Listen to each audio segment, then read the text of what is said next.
siang. Mohon maaf mengganggu waktunya. Perkenalkan, nama saya Grisi Mustikaning Ati dengan NIM H072040 dari Prodi Agroteknologi Fakultas Pertanian Universitas 11 Maret. Di sini saya akan menyampaikan penyuluhan mengenai permasalahan pertanian yang ada di Desa Kajang, Kecamatan Sawahan, Kabupaten Madiun. Sebelumnya saya ingin bertanya, permasalahan apa yang kira-kira saat ini sedang terjadi di desa setempat? Jadi saat ini kami sedang mengalami masalah hama tikus yang meningkat. Tikus-tikus banyak yang merusak padi di sawah kami. Juga gara-gara pembangunan jalan tol itu, tikus-tikus di sawah itu makin banyak. Lalu sarang-sarangnya tikus itu dia tuh ada di sekitar bawah tol, di gorong-gorong. Lalu di sekitar sawah ini juga banyak sarang-sarangnya. Jadi permasalahan pertanian yang ada di tempat ini adalah mengenai banyaknya hama tikus. Jadi materi yang akan saya sampaikan berkenaan tentang hal tersebut adalah mengenai pengendalian hama tikus di Desa Kajang, Kecamatan Sawahan. Sebelumnya saya akan memberikan materi yang akan saya sampaikan pada hari ini. Berkenaan tentang pengendalian hama tikus sendiri dalam pengertiannya, tikus termasuk ordo Rodentia, famili Muridae, dan subfamili Murinae. Kegiatan tikus biasanya itu aktif pada malam hari. Mereka mencari makan, minum, mencari tempat tinggal, dan juga berkembang biak seringnya pada malam hari. Kemudian untuk sarang-sarang tikus, mereka banyak membuat di daerah-daerah yang lembab seperti yang dijelaskan tadi, di bawah tol, di gorong-gorong, maupun di daerah pertanian yang tanahnya lembab. Disitulah terdapat sarang tikus.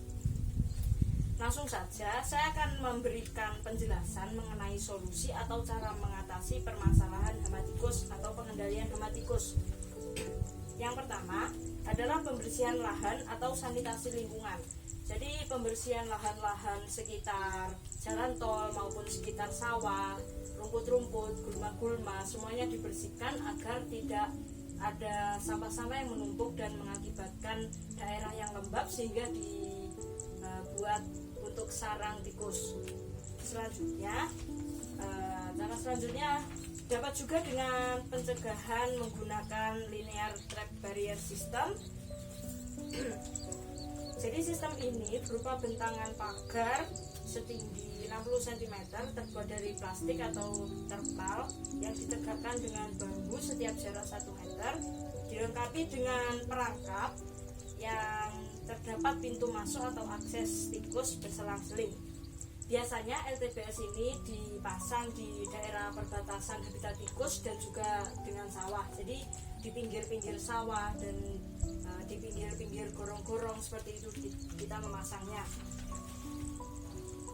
Sudah saya lampirkan contoh dari LTBS seperti di sini, dan juga ada buku perangkap untuk merangkap tikus. Selanjutnya bisa juga dengan cara fumigasi. Fumigasi itu apa sih? Jadi fumigasi merupakan cara pengendalian hama tikus itu menggunakan racun yang dibakar dengan sekam. Biasanya menggunakan serbuk belerang yang dicampurkan dengan sekam, kemudian dimasukkan ke dalam alat yang bernama emposan. Jadi cara penggunaannya, emposan yang sudah diisi dengan jerami dan belerang tersebut dibakar, kemudian dimasukkan ke dalam lubang tikus atau lubang sarang tikus. Ini adalah ilustrasi yang saya buat mengenai sarang tikus. Jadi seperti kita ketahui, lubang tikus jika dilihat dari permukaan ukurannya sangat kecil, sekitar 3-6 cm, tetapi ketika ditelusuri lebih dalam terdapat ruangan yang lebih besar di mana mereka berkumpul mulai dari indukan maupun anakan, karena mereka melakukan proses reproduksi dan berkembang biak di sini. Jadi cara fumigasi itu alat dan asap yang sudah dikeluarkan dimasukkan melalui lubang-lubang di permukaan. Kemudian setelah itu ditunggu beberapa saat sampai asap mulai mengumpul di sekitar lubang atau sarang tersebut. Nah, setelah dimasukkan asap tersebut, jangan lupa untuk menutup lubang tersebut agar memastikan untuk tikus-tikus tersebut tidak bisa keluar dari lubang. Nah, ketika lubang-lubang ditutup, maka dapat memastikan untuk anakan maupun indukannya mati di dalam lubang sarang. Setelah memastikan bahwa tikus-tikus mati, langkah lebih lanjutnya adalah menimbun atau menutup bekas lubang tersebut. Jadi ditutup supaya tidak terdapat tikus-tikus lain yang menempati tempat tersebut. Selanjutnya dapat juga menggunakan racun rodentisida. Jadi racun ini bekerja secara perlahan sehingga tikus lain itu tidak langsung mengetahui bahwa ini adalah perangkap yang kita pasang. Cara penggunaannya adalah memotong-motong racun sesuai dengan kebutuhan, kemudian dapat juga diberikan umpan tambahan atau makanan tambahan, lalu diletakkan di tempat-tempat yang biasanya atau sering digunakan untuk tikus berlalu lalang. Macam-macam rodentisida yang saya lampirkan yang bisa digunakan untuk para petani dan juga harganya cukup terjangkau sudah saya lampirkan melalui brosur yang ada di paling belakang. Jadi itu adalah contoh-contoh rodentisida yang dapat digunakan untuk melakukan pengendalian hama tikus. Selanjutnya, selain menggunakan obat-obatan atau racun-racun, dapat juga dengan cara gropiokan massal.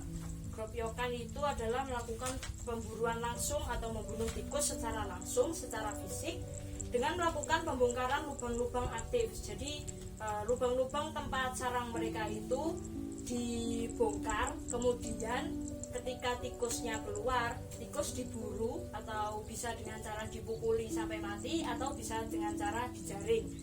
Namun sebelum melakukan gropiokan ini harap untuk memastikan agar lubangnya adalah lubang satu arah. Jadi lubang dari tikus itu biasanya ada lebih dari satu lubang.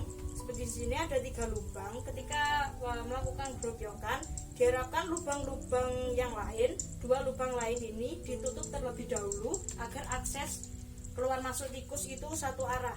Ketika hanya terbuka satu arah, dari situ dibongkar, kemudian ketika tikus keluar diburu seperti yang saya jelaskan tadi.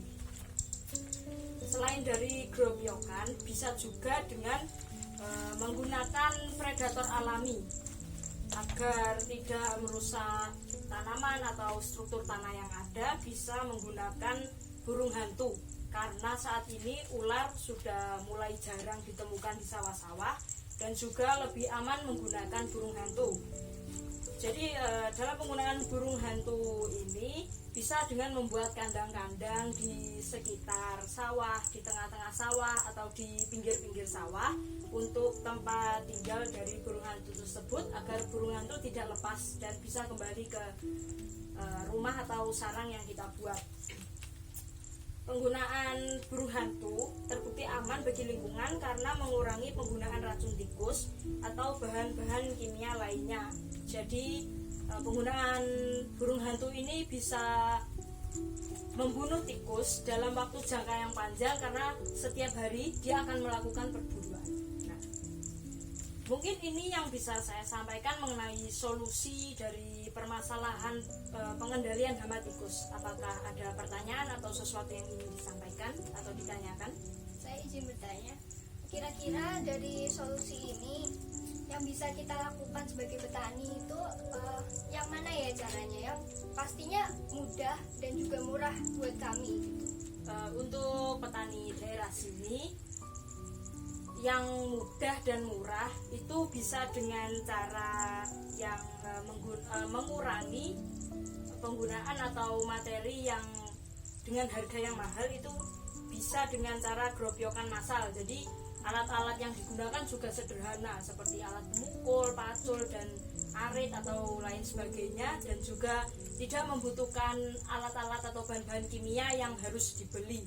Juga gropiokan massal ini bisa dilakukan bersama-sama serentak dengan seluruh petani. Jadi bisa beramai-ramai sehingga dapat menangkap atau memburu tikus itu dengan optimal. Dan itu yang dapat efektif juga itu yang saya sampaikan adalah menggunakan predator alami burung hantu, karena burung hantu itu berkaitan dengan jangka panjang sehingga dia tidak hanya sehari 2 hari tapi bisa terus menerus selama burung hantu itu masih ada, seperti itu. Tapi untuk racun-racun tikus atau yang lain sebagainya juga bisa digunakan, karena saat ini di kelompok-kelompok tani, di gabungan kelompok tani, di koperasi-koperasi unit desa sudah disediakan juga racun-racun atau obat-obatan yang sudah disubsidi oleh pemerintah, seperti itu. Apakah ada pertanyaan lain? Udah cukup nih. Penjelasan dari saya apakah bisa diterima dengan baik dan cukup jelas? Bisa dan cukup jelas.